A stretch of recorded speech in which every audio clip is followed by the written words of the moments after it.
School जाई रोज जब पढ़त रही, बड़ी रे निमन से संवरत रही। अरे का कहीं हो, स्कूल जाई रोज जब पढ़त रही, बड़ी रे निमन से संवरत रही। का कहीं सखी अब डर लगे एने उने झाँकला से, कजरा लगावल छोड़ देनी है दो गलावन के ताकला से। का कहीं सखी अब डर लगे एने उने झाँकला से, कजरा लगावल छोड़ देनी है दो गलावन के ताकला से।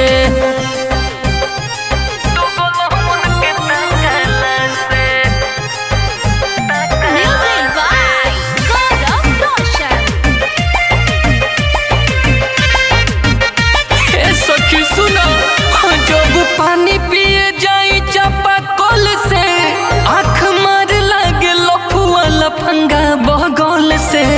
सखी रे माने न कहल से, लत खोरन के कमी नइखे।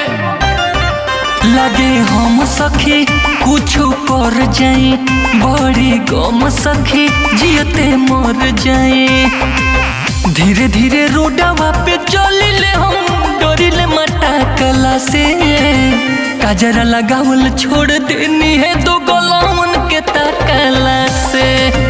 का कोई सखी अब डर लगे इन्हें उन्हें झाँकला से, काजरा लगावल छोड़ देनी है दो गलावन के ताकला से।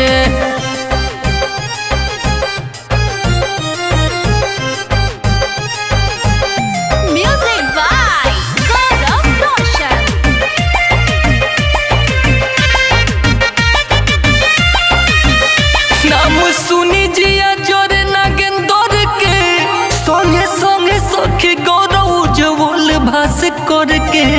मन करे पीट दी धर के, तुम को के रख दिल बड़ा सन। सबसे नफरत बा केहू से न प्यार बा, काका कही का हनी बरियार बा।